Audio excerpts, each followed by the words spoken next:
नमस्कार बच्चों। आज आज का विषय हमारा बिहारी लाल और बिहारी लाल द्वारा रचित भक्ति और नीति के दोहे हैं। मैं डॉक्टर कृतिका अग्रवाल आज हिंदी की कक्षा में आपका स्वागत करती हूँ। भक्ति के अंतर्गत, भक्ति शब्द के अंतर्गत हमने पिछली कक्षा में पहले पूर्व 3 दोहे पढ़े थे और उनका विस्तृत अध्ययन किया था। आज हम उसके बाद चौथे दोहे से आरंभ करेंगे। आइए देखते हैं। अधर धरी हरि के परत, ओठ डीड पट ज्योति, हरित बास की बांसुरी, इंद्रधनुष रंग होती। पहले कठिन शब्दों को देख लें। अधर अर्थात निचला होठ, धरत अर्थात रखना, ओठ अर्थात होंठ, डीठी अर्थात दृष्टि और पट अर्थात पीतांबर वस्त्र, ज्योति अर्थात ज्योति और होती अर्थात होना। हरित मतलब हरे रंग की, बास मतलब बास की, बांसुरी तो विदित ही है आपको, इंद्रधनुष रंग होत। अब देखिए, अधर धरी हरि के परत, ओठ डीट पत जोटी। बड़ा ही मनमोहक दोहे का उदाहरण है। प्रस्तुत दोहे में श्री कृष्ण द्वारा बांसुरी को होठ पर रखने से जो हरे बांस की बांसुरी का रंग किस तरह से परिवर्तित हो जाता है, इसका बड़ा ही मनमोहक वर्णन किया गया है। सबसे पहले इसमें आप संदर्भ लिखेंगे, जैसा मैं हर आपके पद में पढ़ाती हूँ, बताती हूँ।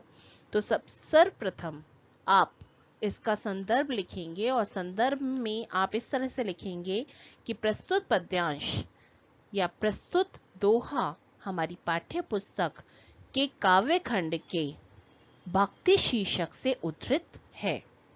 यह महाकवि बिहारी लाल या रीतिकाल के प्रसिद्ध कवि बिहारी लाल द्वारा रचित बिहारी सस्सई से लिया गया है। इसके पश्चात प्रसंग के रूप में आप बताएंगे कि इस दोहे में किस प्रकार का वर्णन कवि ने किया है। जैसे कि प्रस्तुत दोहे में श्री कृष्ण जी के द्वारा बांसुरी को होठ पर रखने से बांसुरी का रंग किस प्रकार परिवर्तित हो जाता है और मनमोहक लगने लगता है, यह बड़े ही मनोहारी ढंग से प्रस्तुत किया गया है। अब देखिए, व्याख्या के रूप में, एक सखी दूसरी सखी से कहती है कि जब श्री कृष्ण अपने अधर पर, निचले होठ पर, बांसुरी हमेशा निचले होठ पर रखी जाती है, तो जब श्री कृष्ण अपनी बांसुरी को निचले होठ पर रखते हैं तो उस होठ का रंग कैसा है? लाल। हरि के परत, ओठ डीटी पत जोटी और नेत्र, मैंने आपको बताया जैसे ओठ मतलब होठ, डीठी मीन्स दृष्टि, उनकी दृष्टि, उनके नेत्रों की आभा, उनके पीतांबर वस्त्र की सुंदरता या उसका रंग पीला रंग, हरित बास, हरे रंग की बांसुरी पर जब पड़ता है तो ऐसा प्रतीत होता है जैसे कि बांसुरी अनेक रंगों से सुशोभित इंद्रधनुष के समान हो गई है। आप सभी जानते हैं कि इंद्रधनुष में 7 रंग होते हैं और उसमें जो मुख्य रंग है वो लाल रंग, हरा रंग, पीला रंग और नीला रंग होता है, जो कि सब श्री कृष्ण के बांसुरी धारण करने के समय उनकी बांसुरी के ऊपर पड़ रहा है। जैसे कि जब वो बांसुरी अपनी होठों पर ढकते हैं तो उस समय होठों का लाल रंग, उनकी दृष्टि का ओज, उनके वस्त्र का पीला रंग, उनके बांसुरी का हरा रंग, बांस की बांसुरी का हरा रंग, ये सारे रंग मिलकर इंद्रधनुष के रंगों में परिवर्तित हो जाते हैं, अर्थात बहुत ही सुंदर, मनमोहक, बहुरंगी आभा प्रस्तुत करते हैं। यहाँ काव्यगत सौंदर्य के रूप में इस पद में अगर आप देखेंगे तो भाषा ब्रज है, शैली मुक्तक है, गुण प्रसाद है, रस भक्ति है। अब भक्ति हम पढ़ रहे हैं तो रस भी भक्ति ही है। और छंद, जैसा मैंने बताया आपको, बिहारी लाल ने केवल दोहों का ही वर्णन किया है, तो छंद दोहा है। अलंकार के रूप में अनुप्रास अलंकार है। आप कैसे अनुप्रास अलंकार छाटेंगे? बास की बांसुरी, अधर धरत हरि के परत, यहाँ अनुप्रास अलंकार है। और उसके अलावा उपमा अलंकार भी है। पद्यांश की दूसरी पंक्ति में बांसुरी के रंगों की तुलना इंद्रधनुष के रंग से की गई है, अतः यहाँ पर उपमा अलंकार है। और साथ साथ यमक अलंकार भी है। अधर धरत में अधर शब्द के अनेक अर्थ हैं, इसलिए यहाँ पर यमक अलंकार भी है। आगे देखिए, अगला दोहा पढ़ते हैं। या अनुरागी चित्त की गति समझई नहीं कोई, जो जो बूढ़े श्याम रंग त्यों त्यों उज्जवल होई। यहाँ अनुरागी अर्थात प्रेमी, चित्त अर्थात मन, गति अर्थात चाल, समझई मतलब समझना, बूढ़े अर्थात डूबता है, और श्याम अर्थात काला या कृष्ण, उज्जवल अर्थात प्रकाशित होना या पवित्र होना। बड़ा ही मनमोहक वर्णन है विपरीतार्थक अलंकार का, क्योंकि यहाँ पर दो विपरीत चीजों का वर्णन किया गया है। देखिए, प्रस्तुत दोहे में श्री कृष्ण के प्रेम में डूबने से मन और चित्त प्रकाशित हो जाता है। सामान्यतः ये कहा जाता है कि अगर काले रंग में कोई चीज डुबाई जाती है तो वो भी काली हो जाती है, परंतु यहाँ विपरीत अर्थक है कि काले रंग में डूबने से और भी अधिक उज्ज्वलता, पवित्रता और सुंदरता दिखाई देती है। देखिए, व्याख्या रूप में पद में देखें। कवि कहता है कि या अनुरागी चित्त की गति समझे नहीं कोई, श्री कृष्ण से प्रेम करने वाले मेरे मन की दशा, मेरे चित्त की दशा, मेरे मन की दशा को कोई समझ ही नहीं सकता है। ये बड़ी ही विचित्र दशा है, इस दशा को कोई समझने में सक्षम नहीं हो सकता। जो जो बूढ़े श्याम रंग त्यों त्यों उज्जवल होई, क्योंकि यह श्री कृष्ण के वर्ण, जो कि हम जानते ही हैं श्री कृष्ण का रंग श्याम है, परंतु श्री कृष्ण के प्रेम में मग्न होकर मेरा मन जैसे जैसे श्याम में डूबता चला जाता है, वैसे वैसे उसके अंदर ज्ञान का प्रकाश फैलता जाता है। सामान्यतः कहा जाता है कि काले रंग में अगर हम कोई भी चीज डालते हैं या कोई भी रंग डालते हैं तो वो भी काला हो जाता है, परंतु यहाँ पर श्री कृष्ण का रंग यद्यपि श्याम है, और मैं अगर श्री कृष्ण के प्रेम में डूबता हूँ, उनमें आरक्त होता हूँ, अनुरक्त होता हूँ, तो उन जैसे जैसे उस काले रंग के श्री कृष्ण में मैं डूबता जाता हूँ, वैसे वैसे मेरे मन का, मेरे चित्त का, मेरे हृदय का सारी श्यामलता दूर होती जाती है, सारी बुराइयां दूर होती जाती हैं, और मेरा मन निश्चल और उज्जवल होता चला जाता है, और मेरा मन उसी में अनुरक्त होता जाता है। पूर्ण रूप से वह पवित्र और प्रकाशित हो जाता है। इस पद में भाषा ब्रज, शैली मुक्तक, गुण माधुर्य है और रस शांत है। छंद वही दोहा है, और अलंकार आप देखिए, मैंने आपको पहले भी समझाया था, जब दो एक से शब्द बार बार प्रयोग हों, जैसे यहाँ ज्यों ज्यों त्यों त्यों, दो शब्द एक ही शब्द एक से अधिक बार प्रयोग हुआ है परंतु अर्थ की दृष्टि से उसका कोई महत्व न हो, वहां पुनरुक्ति प्रकाश अलंकार होता है। तो यहाँ पर ज्यों ज्यों और त्यों त्यों शब्दों का प्रयोग हुआ है 2 बार, इसीलिए यहाँ पुनरुक्ति प्रकाश अलंकार है। आगे देखते हैं अगला पद।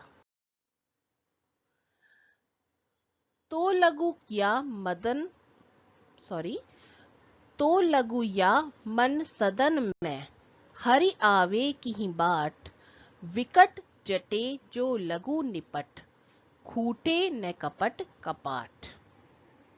वाह। मन सदन अर्थात मन रूपी घट, बाट अर्थात रास्ता देखना, विकट जटे अर्थात दृढ़ता से बंद, जो लघु अर्थात जब तक, निपट अत्यंत या सदा के लिए, सदा के लिए, खूटे अर्थात खुलेंगे, कपट कपाट अर्थात कपट रूपी किवाड़। प्रस्तुत दोहे में बिहारी जी ने कहा है कि जब तक मन का कपट नहीं जाएगा, वो समाप्त नहीं होगा, तब तक कि आपको ईश्वर की प्राप्ति संभव नहीं है। इसी प्रकार का पद एक कबीरदास जी ने भी लिखा है। पहले देख लीजिए बिहारी ने कैसे कहते हैं। तो लघु या मन सदन में, हरि आवे की ही बाट। बिहारी लाल कहते हैं कि जब तक दृढ़ निश्चय से मन रूपी कपट रूपी दरवाजे, मन के कपट रूपी दरवाजे हमेशा के लिए नहीं खुलेंगे, खुले ना कपट कपाट, जब तक कपट रूपी दरवाजे हमारे मन के हमेशा के लिए नहीं खुल जाएंगे, तब तक इस मन रूपी घट में या इस मन रूपी घर में भगवान श्री कृष्ण किस प्रकार निवास करेंगे या किस प्रकार आएंगे। एक सामान्य भाषा में आप देखिए तो हम घर में तभी प्रवेश कर पाते हैं, आप कितना ही खटखट कर लो, दरवाजा अगर बंद है तो आप घर में प्रवेश नहीं कर सकते। आप तभी घर में प्रवेश कर पाते हो जब अंदर रहने वाला व्यक्ति आपके लिए दरवाजा खोलता है। उसी प्रकार हमारे घर, मन रूपी घर में भगवान का प्रवेश किस प्रकार हो सकता है अगर हमने दरवाजे, कपट रूपी दरवाजे बंद कर रखे हैं। और वो दरवाजे, जब तक हम कपट रूपी दरवाजे नहीं खोलेंगे तब तक हमारे घर में श्री कृष्ण की आगमन नहीं हो सकता। अर्थात जब तक मनुष्य का मन कपट समाप्त नहीं होगा, मन का कपट समाप्त नहीं होगा, तब तक श्री कृष्ण ईश्वर हमारे मन में निवास नहीं कर सकते हैं। इसलिए अगर हम चाहते हैं कि ईश्वर हमारे मन में निवास करें या ईश्वर का हमारे मन में ज्ञान प्रकाश फैलाएं, तो हमें अपने कपट रूपी दरवाजों को खोलना होगा, तभी श्री कृष्ण हमारे घर में निवास करने के लिए आएंगे या हमारे मन में पदार्पण करेंगे। यहाँ पर वही आप देखेंगे तो बिहारी लाल की मुख्यतः सभी दोहों में ब्रज भाषा है, शैली मुक्तक ही है, गुण प्रसाद है, रस भक्ति और छंद दोहा है। इस पद में अनुप्रास अलंकार है, मन सदन में, जटे जो में, कपट कपाट में यहाँ पर अनुप्रास अलंकार है और रूपक अलंकार भी है कपट कपाट में, क्यों कपट रूपी दरवाजे हैं यूज किया है इसलिए यहाँ पर रूपक अलंकार है। आशा करती हूँ आप लोगों को समझ में आ रहा होगा। अब आगे अगला पद देखते हैं। जगतु जनाओ जिहि सकलु, सो नर जानहु नाही, ज्यों आँखिन सब देखिए, आँखिन देखी जाहि। प्रस्तुत दोहे में बिहारी जी ने भक्त को समझा रहे हैं कि उस परम सत्य ईश्वर को जान ले, तभी तेरा कल्याण होगा। इसी सार्वभौमिक सत्ता का वर्णन यहाँ पर किया गया है।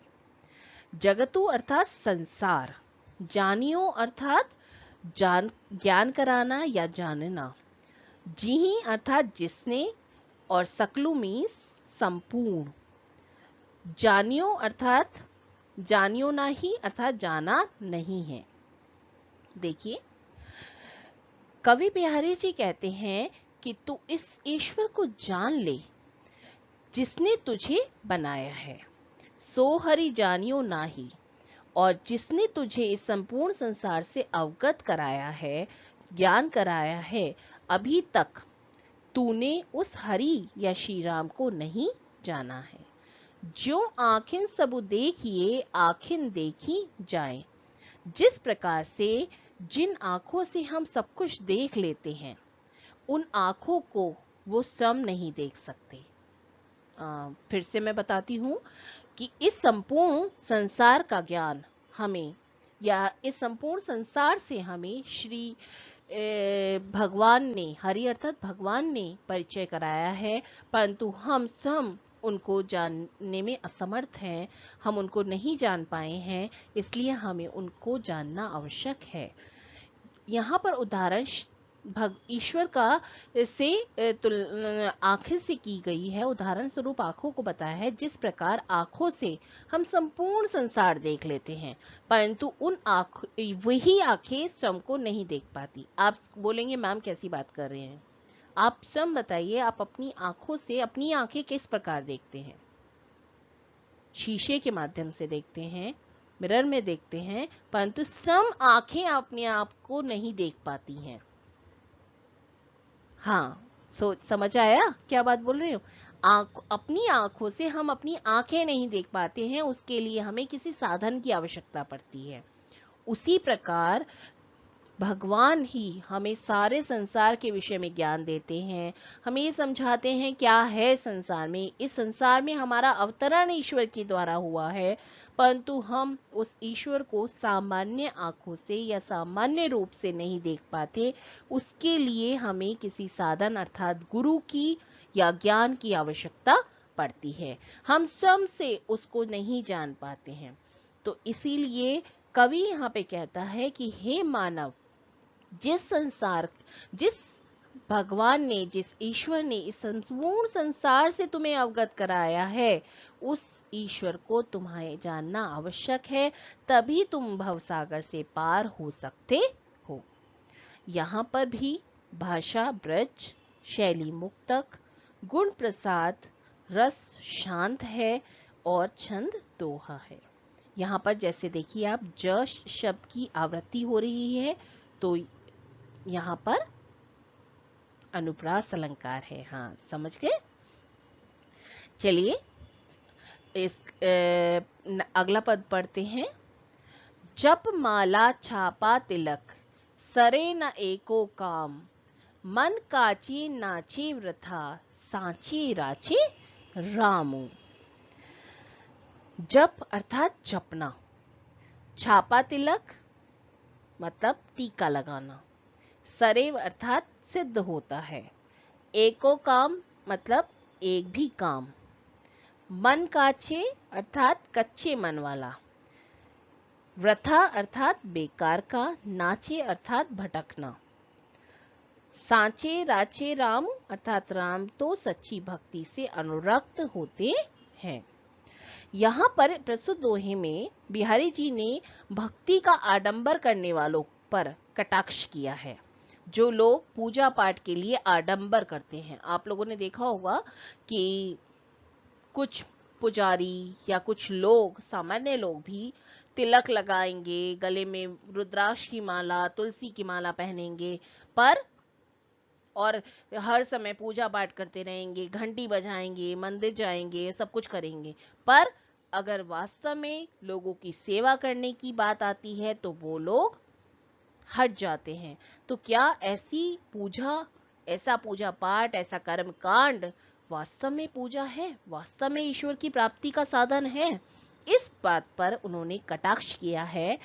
कवि बिहारी जी कहते हैं कि जप माला छापा तिलक, कि भक्ति के नाम पर जो दिन भर माला जपते रहते हैं और दिखावे के लिए माथे पर तिलक लगाना, आदि आडंबर करते हैं, वही आडंबरों का करते हैं, ऐसा एक उन लोगों का एक भी काम सिद्ध नहीं होता। अर्थात भक्ति के नाम पर धार्मिक आडंबरों से कोई लाभ नहीं होता, बल्कि सच्चे मन से की हुई पूजा, मन काचे नाचे वृथा, मतलब इस प्रकार के बाह्य आडंबरों से कोई लाभ नहीं होता। सच्चे मन से की गई भक्ति से ही राम अनुरक्त होते हैं या राम की प्राप्ति होती है। अर्थात ईश्वर की प्राप्ति तो तभी होती है जब हम सच्चे मन से ईश्वर की प्रार्थना करें, चाहे वो हम पूजा पाठ करें ना करें, चाहे हम मंदिर में बैठ के उसकी प्रार्थना करें ना करें, पर अगर हम सच्चे मन से ईश्वर को पुकारते हैं तो निश्चित रूप से हमें राम की अर्थात ईश्वर की प्राप्ति होती ही है। तो यहाँ बाह्य आडंबरों पर बिहारी लाल ने बड़ा सुंदर कटाक्ष किया है।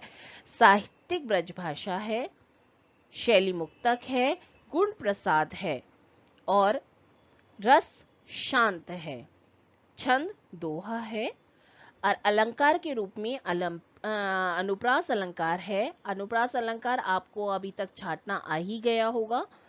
उसके अलावा भाव साम्य में आप यहाँ पर कबीरदास जी के बाह्य आडंबरों पर कटाक्ष जो उन्होंने किया है वो भी दे सकते हैं, जैसे माला तो कर मैं फिरे, माला तो कर में फिरे, जिह्वा मुंह में माही, मनवा तो जस दी सी फिरी, ये तो सुमरन नाही।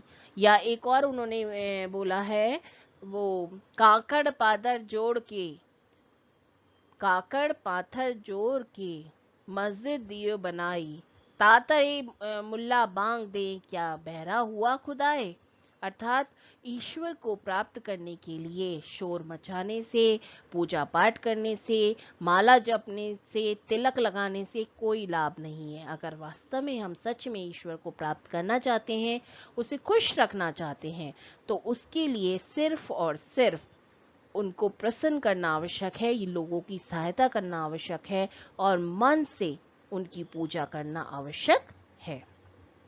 आज हम इतना ही करते हैं, इसके आगे हम अगली कक्षा में पढ़ेंगे। आशा करती हूँ आपको समझ में आ गया होगा। अगर फिर भी कोई किसी भी चीज में डाउट है, पूछना चाहते हैं आप, कोई भी संदेह है, तो आप ड्रॉप बॉक्स में या नीचे कमेंट बॉक्स में लिख सकते हैं, अपने प्रश्न पूछ सकते हैं। मैं उनका जवाब देने का पूरा प्रयास करूंगी। धन्यवाद।